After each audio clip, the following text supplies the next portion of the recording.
this is Jeanette Rose again, and this is my voice.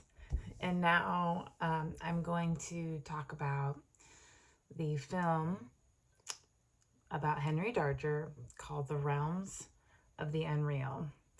The Realms of the Unreal was also the title of his work, and the title of the documentary, which, as I'm going to go over, is also very fitting.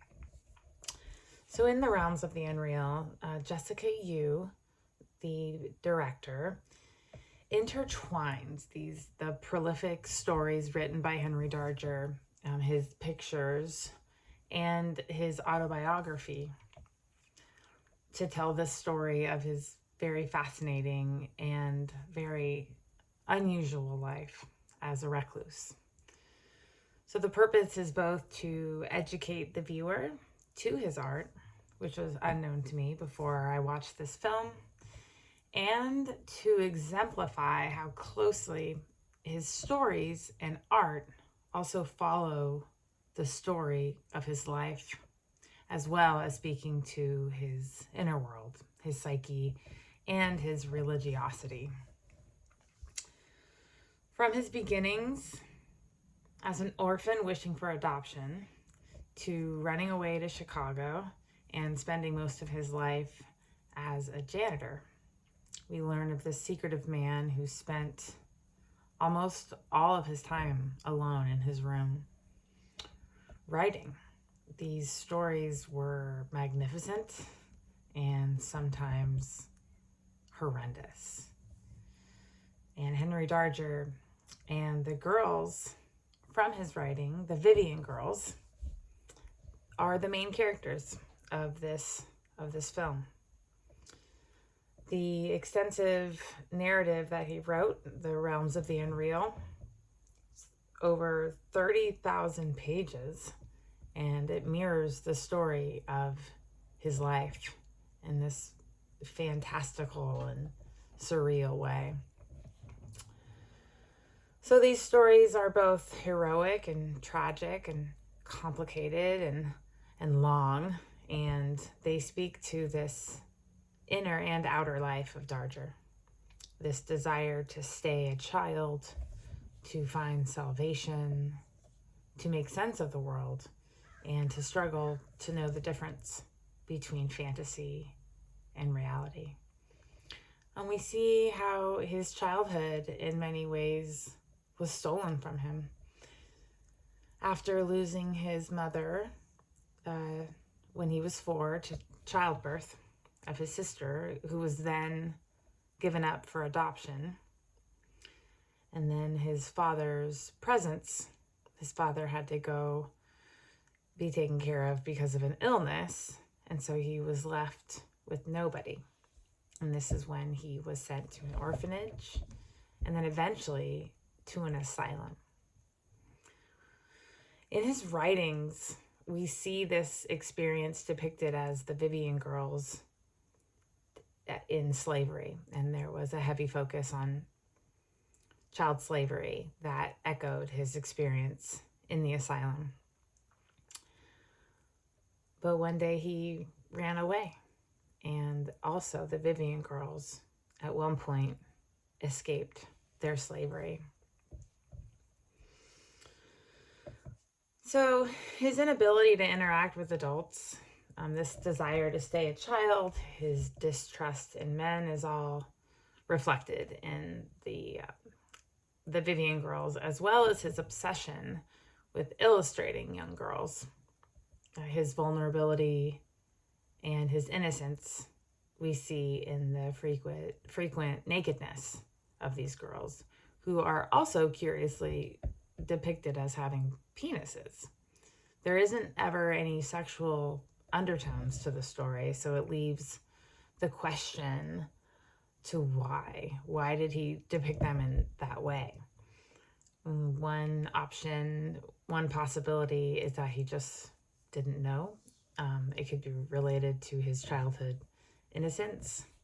I work with young children, and they're often surprised, and they have a lot of questions when they see their friends of the opposite gender, going to the bathroom, they have questions. And if he never experienced this, then he never would have known. So, in a lot of ways, he was very much a child, unless there was some other reasoning behind it, some desire to depict the girls in a non binary way.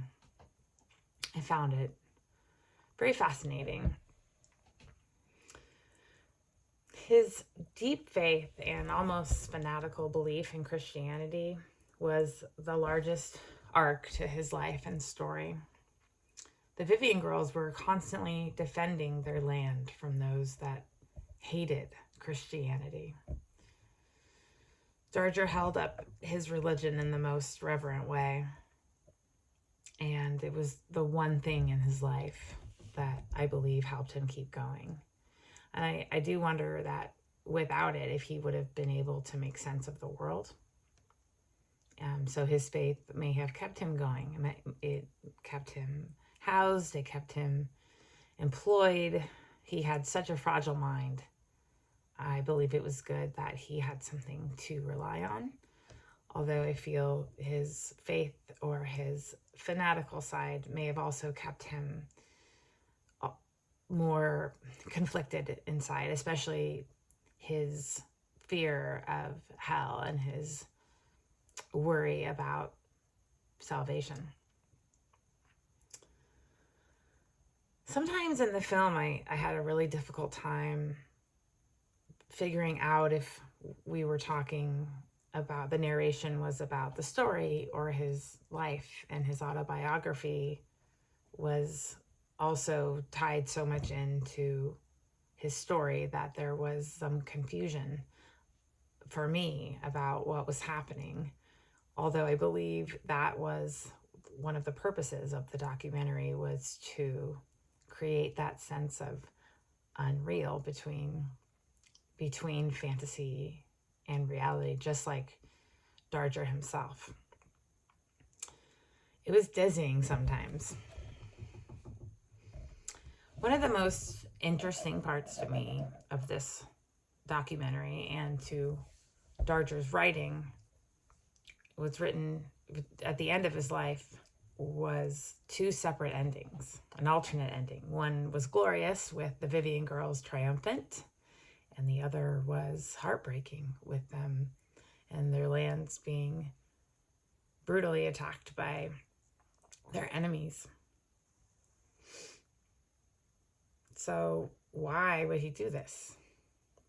Was he so lost that he couldn't decide on his own happiness or sadness? Was he still confused on what was real or what was going to happen to him after he died? His fear of sin and of hell were strong, and I wonder if this played a part in these alternate endings. If Darger had a larger voice when he was alive, if his work was known, he could have lived a more prosperous life. He doesn't seem like a man who would need much, but we don't really know. Maybe some of his inner turmoil could be appeased. He may have been able to also have support for his mental health, as near the end of his life, it was in the 70s, in the 60s and the 70s is where there was more access and focus on helping people with mental health in a way that was not another asylum that he would have to go to. I don't know that it mattered too much to Darger if his work was seen or not. He was so out of touch with reality and cared mostly for his inner world and his art and his stories. So unable to relate to adults, the idea of him sharing his beloved work seems unrealistic. But I don't believe he would have been opposed to it being shown today. Perhaps it could have given him hope that his work could protect children, which was one of his life goals, or strengthen his faith in Christianity, or find the lost girl, have enough money to own a dog, which he wanted, and or adopt a child, which he wanted. He had all these dreams, but his nature kept him from reaching them. In the end, when he learned that he was dying and that his work had been discovered in his room, he said that it was too late. But he didn't say that he didn't want it to be shown.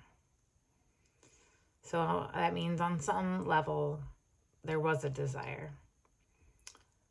Maybe he just really wanted to be heard. I found this documentary very meaningful, fascinating, and disturbing. But I am really glad that I was able to hear it. And now that I know his work, I am appreciative that it was shown. Thank you.